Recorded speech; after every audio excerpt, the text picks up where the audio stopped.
Hey, welcome to the first iteration of Any Given Yesterday. I am your host, Dave Lapointe. Welcome aboard for this maiden voyage of what I truly believe is a good idea. Much better than the last one, although the last one, if you followed along, I enjoyed the last one. However, I think this one is going to be a little bit different and a little bit better. I like this. I think that others will like it too, or should, or may like it too. However, that entirely depends on how I'm actually putting this together. So I've enlisted the assistance of AI to help research as I'm doing this, albeit reluctantly, to create the date selection tool that you will have seen at this point. But it's all going to evolve over time, like literally just kind of throwing this up one to see how it sounds because I have made a small investment in a little um, two channel mixer here, one for the host, one for a guest, which will probably never be used. But I'm hoping that it sounds better. I'm hoping that the production quality is a little bit better. Editing, yeah, probably not. I just don't have the time. But what I'm thinking here, okay, is because nostalgia these days is such a uh, somewhat viable topic just in general. You see it all over social media with just huge followings on some of these nostalgia accounts. So I'm looking to kind of tap into that a little bit, but not entirely. So it's basically going to be coming up with the date selection tool, which will come up with a random date, and then I'm going to take that date and make an entire episode out of it. Right? Going to be looking at sports, pop culture, entertainment, music, whatever else. Maybe even the weather on occasion. But I didn't want to make this entirely sports centric, mainly because there are going to be dates where just nothing happens, and this is like the date that I'm going to talk about today is really kind of indicative of that, where there isn't a ton going on. And I'm really kind of doing this a bit off the cuff today, just like I said, to kind of grease the wheels, if you will. So I'm going to try to make it fun, entertaining. Maybe we'll both learn something along the way. I hope eventually to have some guests on occasion to run through these days, play the old "Oh, remember that guy" game, like everybody's done that, and a lot more. Right? It'll be fun, or at least I think it should be fun, unless we get a date in like a summer in the '70s on a random Tuesday when there's only baseball. In which, all right, fine, we could talk about it, but um, but hey, that's the deal here, right? I want to keep it somewhat strict, but also somewhat fun and interesting.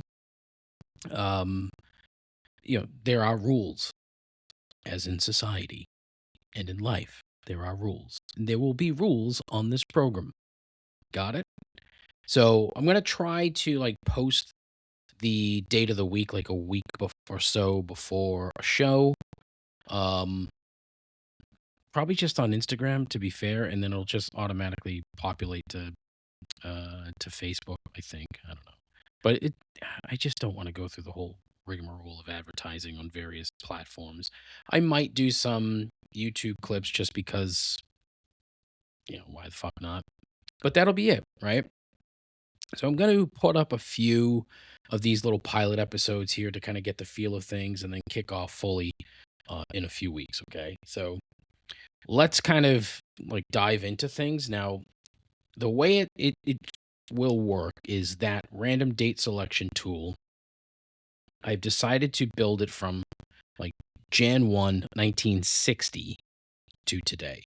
And I've used that date somewhat arbitrarily, but it's also kind of, sort of, the start of the quote unquote modern era, when baseball became, well, after integration. And then, other sports followed from there. So kind of making it, as the TV era a little bit as well. So, I mean, I haven't really thought it through that much, but honestly, 1960 seemed like a good day to start. So there you go. So, the first date here that the random selection date selection tool. I need another name for that.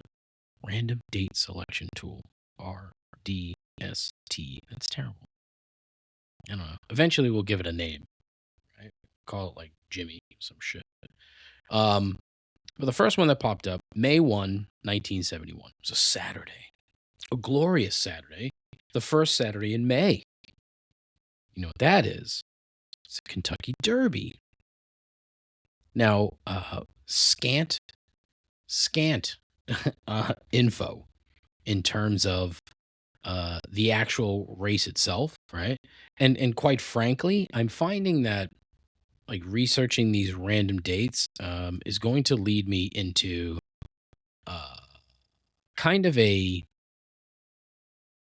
bit of a bit of an issue in terms of like accuracy and just finding. I want to make it. Uh, what's how do I want to explain this? I want to make it so that it's a little bit um you know under the surface, if you will, right? I don't want to just do reading shit that happened on particular days, right? But obviously that's going to be a big part of it. So I'm going to try to use as much kind of information that I can get my greedy little mitts on. Um, and honestly, most of it's probably going to be Wikipedia, all the various sports reference pages. I've stumbled upon a few that I didn't even know existed, so I'm very excited for that. But oof, well, we'll see how it goes, right? So the winner of the Kentucky Derby on May 1st, 1971, was a Venezuelan horse by the name of Canonero 2. Canonero 2. And it actually won 2/3 of the Triple Crown in 1971. About that. But this thing, Canonero, came out of nowhere, like blasted from the back of the field, won the race by almost 4 lengths. Huge upset in horse racing. I mean, how do you have an upset in horse racing? You have zero control over what the horses do, right? At least that's what I think. But pretty cool. Canonero. Canonero. I don't know, there's a teal day above that first N.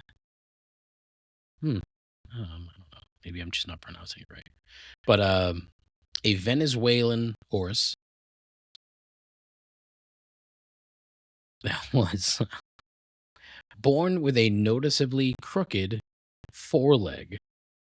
How about that? Interesting.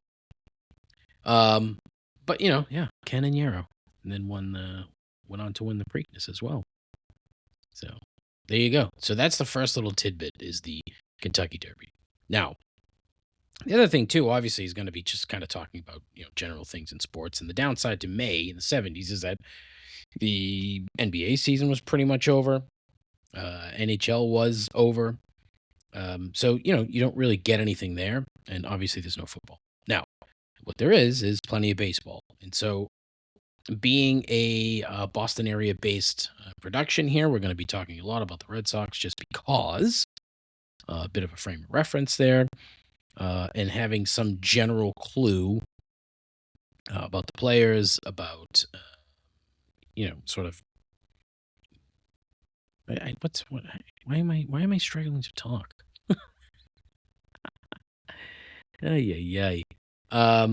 But yeah, so Boston area production, going to talk about the Red Sox, Bruins, Celtics, Patriots. But talking about everything else too. So on this day, May 1st, 1971, the local 9, the Boston Red Sox, took on the Minnesota Twins, and they lost 7-3. Gary Peters, the guy who started for the Red Sox, served up 6 runs, 4 2/3.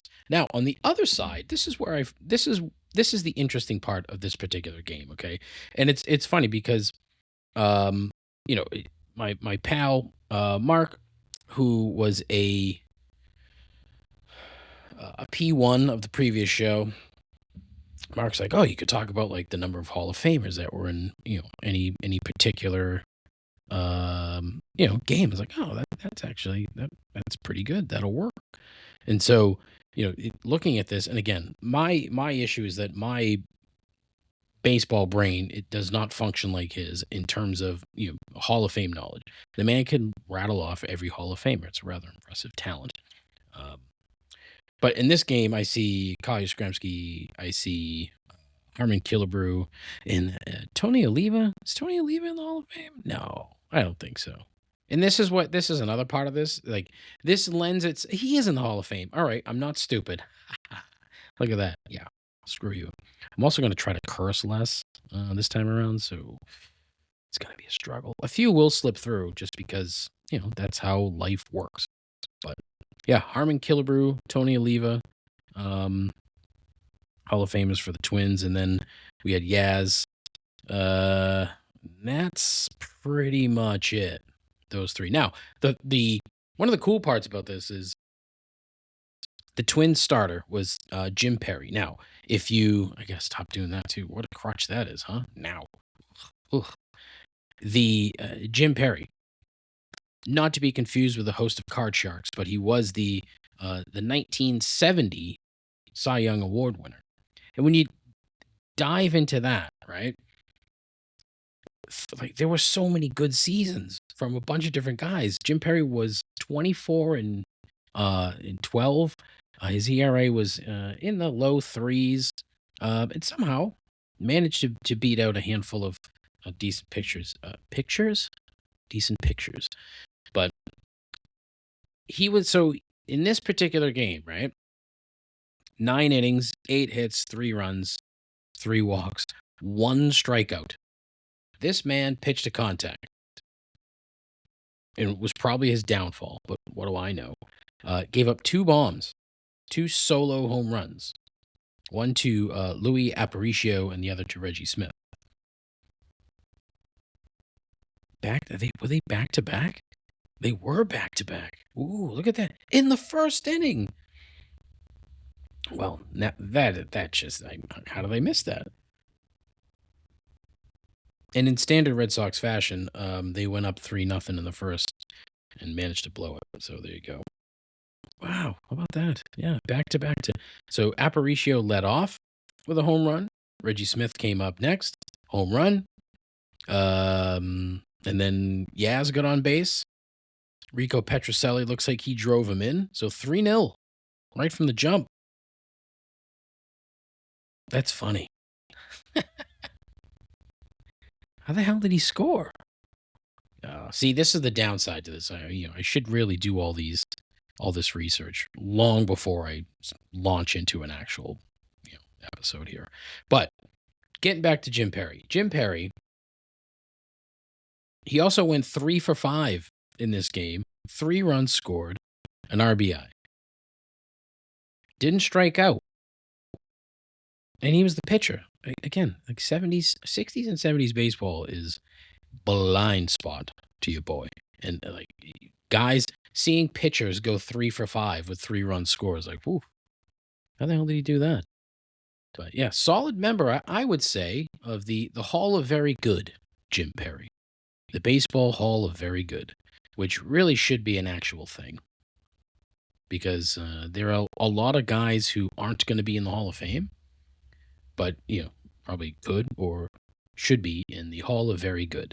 That would be another great podcast. Just call it the Baseball Hall of Very Good. That would be the show, and you would just talk about guys like Jim Perry. You do an entire 20 minutes on Jim Perry. The thing is, you could probably get somebody like Jim Perry to be on the show. And in this particular instance, let's welcome Jim Perry. No, really. He's still with us. 90 years young, Jim Perry. Show. So shout out Jim. Pretty good, huh? Yeah. Jim Perry. That's funny. So really, like, kind of just looking back on the day and seeing, there was really nothing that kind of jumped out at me in terms of, oh, fucking hell, this thing. In terms of, big games or big names, and it just seemed kind of like the starting pitchers for the day really. Like Fergie Jenkins won a game. They beat the Cubs beat the Phillies 7-4. Mudcat Grant got the win for the Pirates in extras against the Padres. How about that? There was a tie as well. Yep, there was a tie game between the Expos and the Cardinals. Yep, they finished 2-2. Right? So here's the interesting part about that game. You had two pitchers.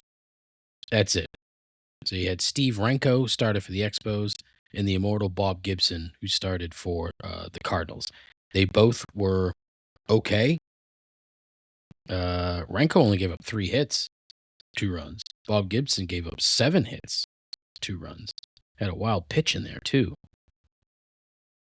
But yeah, 7-inning complete games, and they went to a tie game. Now this particular game, one of my favorite players of all time, Rusty Staub. Not because I watched him play, but I just played for a lot of teams. That was one. He also like his baseball card. I always found his picture to be funny, and this dude was a compiler to the nth degree, playing for how many 23 seasons. Rusty Staub. Mets, Astros, Tigers, Spos, and 1 season with the Texas Rangers in 1980, which proved to be a reasonably decent year. But, Rusty Staub. Now, here's another guy in the Hall of Very Good. He was a, 6-time All-Star. Yeah, 6 times an All-Star. Mostly, that wonky old baseball rule where you had to have 1 All-Star per team. It might have been him during the early days of the Expos, as he was a 3-time All-Star with them, all 3 of his seasons with the Montreal Expos. But how about that? Yeah. So there you go, Rusty Staub. But yeah, interesting game. 1, that it finished in a tie, and 2, that you had a bunch of guys like that Cardinals lineup. Whew, I mean, that's a good lineup.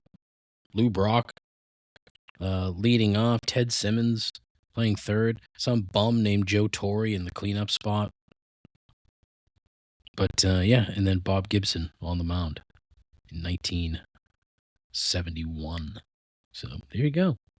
So yeah, I mean, that's kind of what I'm thinking now. I think it would behoove me to do a little bit more research kind of on the day and have better notes and things like that. But, aside from the sports element of it, right? So in this particular instance, this day was also the very first day of operation for Amtrak.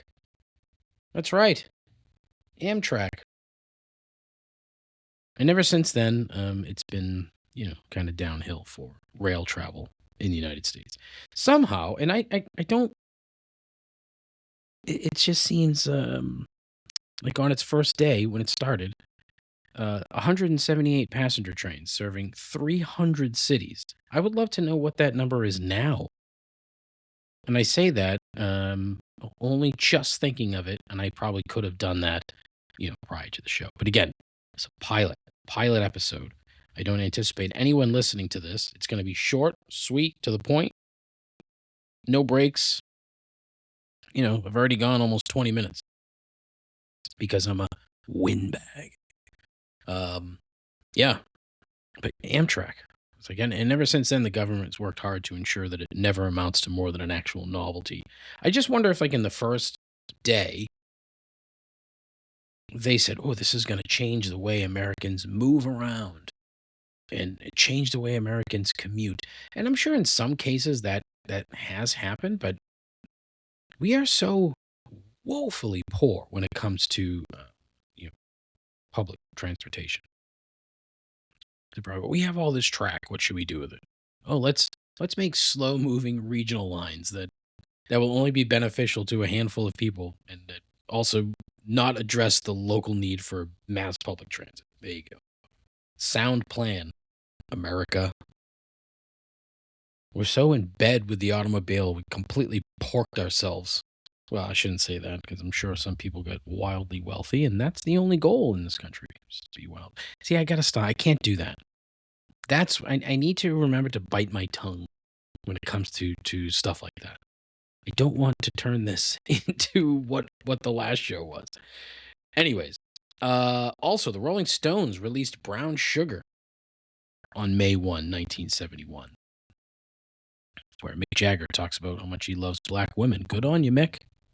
Good on you, buddy. You know, that's I think Mick Jagger, what a I don't know.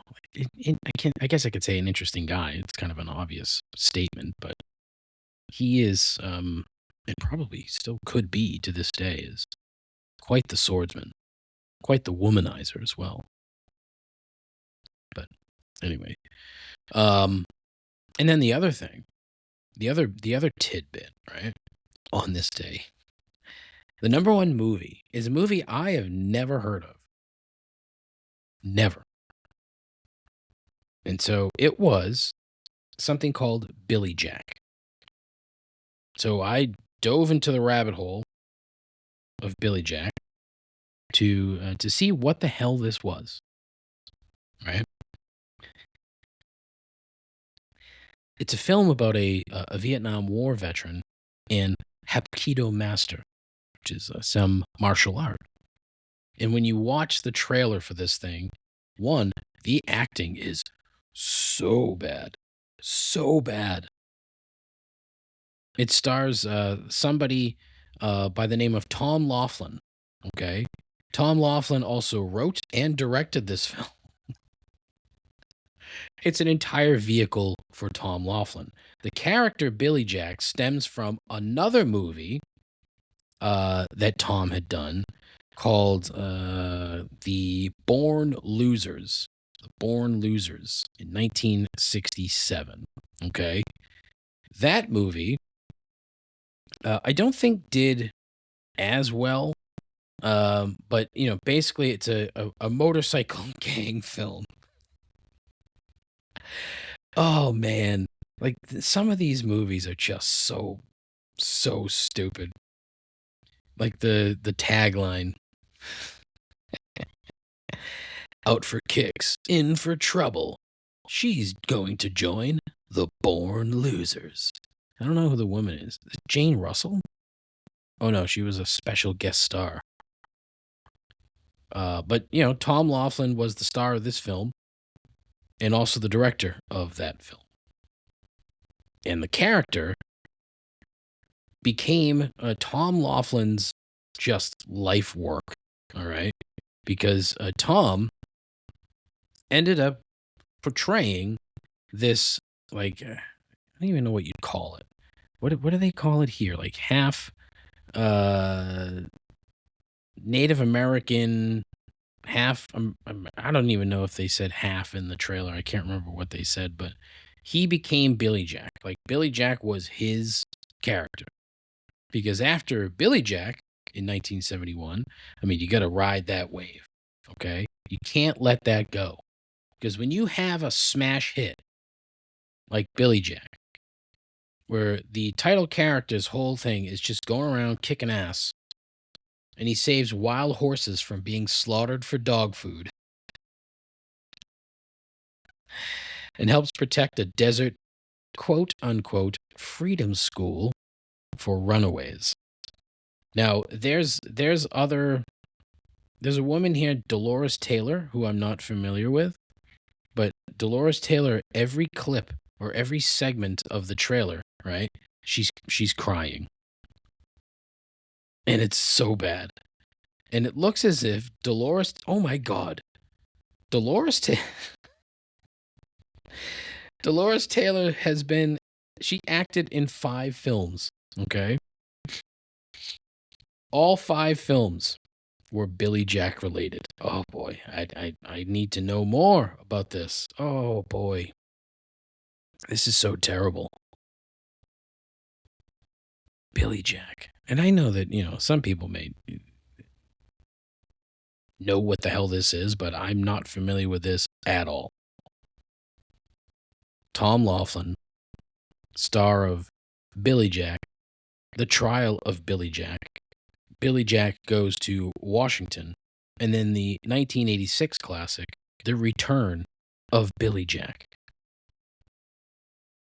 where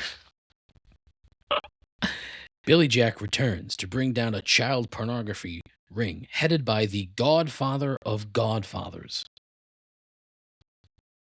Yeah, you heard that correct. Billy Jack. That was the #1 movie on this day, May 1, 1971. Billy Jack. Did we just have like poor standards for entertainment in these days? It's gotta be, right? That has to be it. Crazy. Anyway. So that's that. The let me see if I can't find the #1. No, I guess not. Thought I had that. Oh well. Yeah, I did know that. Wait a minute. Hold on. Give me 1 second. I want to say it was Three Dog Night. Joy to the World was the #1 song. I think, but I have to double check. But yeah, how about that, Billy Jack? Isn't that something? Really, just not great. And yeah, Joy to the World by Three Dog Night was the #1 single of the whole year, and by May 1, it was in its 3rd week as the #1 song. Yeah, Jeremiah Was a Bulldog. And the writer, supposedly written with nonsensical words just to demonstrate a melody. Huh. A complete accident. Well, hey, what can you do? All right, speaking of complete accidents, this first go.